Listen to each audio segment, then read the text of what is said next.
Bom dia, o meu nome é Isaías, vulgarmente conhecido por Zaya.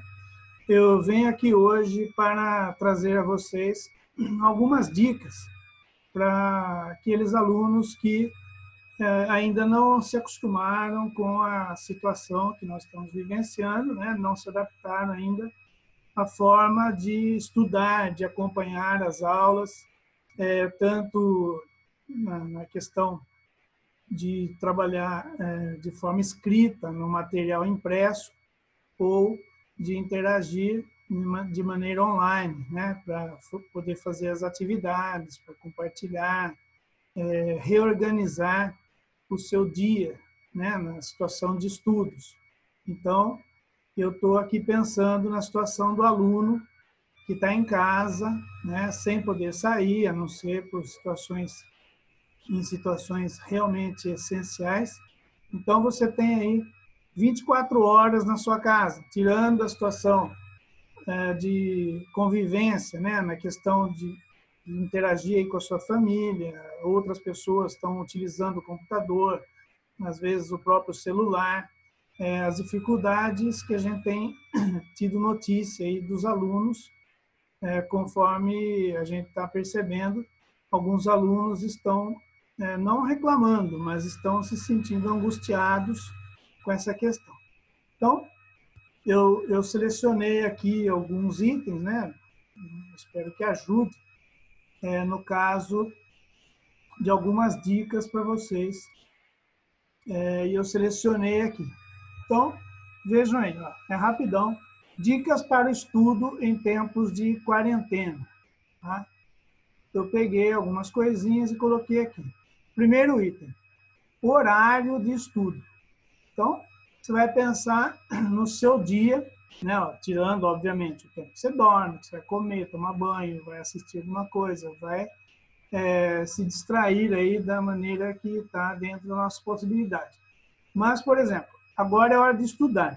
Então, o primeiro item aqui que eu selecionei para vocês é: comece aumentando a carga horária gradativamente, com muita disciplina. A palavra-chave é disciplina. Você precisa se lembrar do seu horário de escola. Então, quando você estava na escola presencialmente, você tinha ali um período, pelo menos, né? No mínimo uma manhã, uma tarde, às vezes parte da manhã ou da tarde e tal.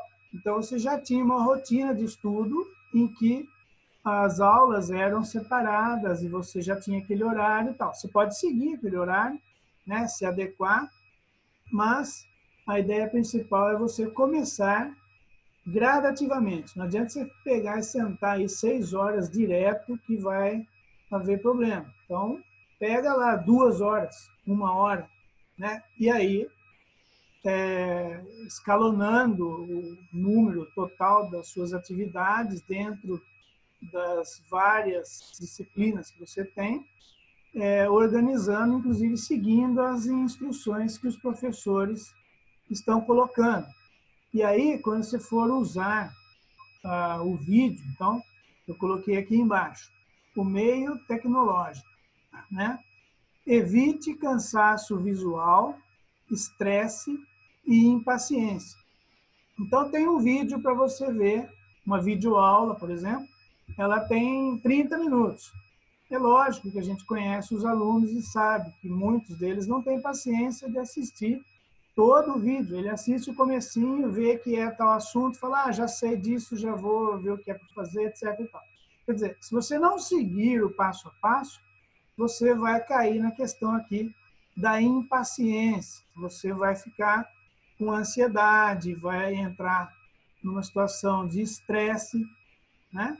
Então, para evitar isso, inclusive esse cansaço visual, é você, começando, como eu já disse, gradativamente, você vai pegar, é meia hora, tá, então eu vou ver meia hora e vou anotar algumas coisinhas ali, 10, 15 minutos, já deu quase 1 hora. Para, vai fazer outra coisa, dali meia hora, 1 hora, volta e alterna. Então, o item seguinte aqui é exatamente isso. Ó. Alterne uma videoaula, por exemplo, com uma leitura de um texto impresso. Então, você tem o livro, tem uma apostila, então você vai fazer essa alternância. 1 hora eu estou vendo coisas no meu computador, no meu celular, depois eu vou escrever, eu vou ler alguma coisa no material impresso. Depois eu vou, uma meia hora, uma hora, não fazer nada, vou relaxar, vou descansar. Tá? Outra dica, participe de grupos de estudo e de comunidades, obviamente, virtuais. Então, você já tem os grupos dos colegas da sala de aula, já tem as suas relações aí virtuais, então você vai continuar participando e agora vai readequar isso, evitando, né? Claro que uma brincadeira, né? Nós estamos com uma situação aí em que dá para tentar descontrair e tal, mas aí você combina com o seu colega, fala, não, agora essa meia horinha nós vamos falar do que está lá na videoaula, do que está lá na apostila, do que foi colocado. Não é ficar passando, eu fiz esse exercício, tá? Copia aí o que eu fiz. Não é, a gente sabe que isso acontece, mas tente realmente estudar, ler, ajudar o seu colega nesse sentido, interagir com ele e tal. Para isso, eu recomendo uma palavrinha, que é a empatia. Tá? Então, ao invés de descambar aí para bagunça, para uma coisa destrutiva, vamos dizer assim, eu diria só isso, coloque-se no lugar do outro. Isso é empatia. Então, você vai se colocar no lugar do seu colega, no lugar dos seus familiares, né? No lugar dos seus professores. Está todo mundo passando pela mesma situação, em maior ou menor intensidade. Você fala, tal pessoa tem acesso a um monte de coisa e tal. Eu sei de gente que nem computador tem acesso a tal. Isso é empatia. Você vai entender a situação do outro. Mas e a sua situação? Você vai fazer o que está ao seu alcance. Então, eram essas dicas que eu sugeri. Eu gostaria que você levasse isso em consideração. Entra lá nas atividades que a gente está propondo e tente fazer da melhor maneira possível. Tá bom? Muito obrigado, um abraço, uma boa semana de estudo a todos. Tchau.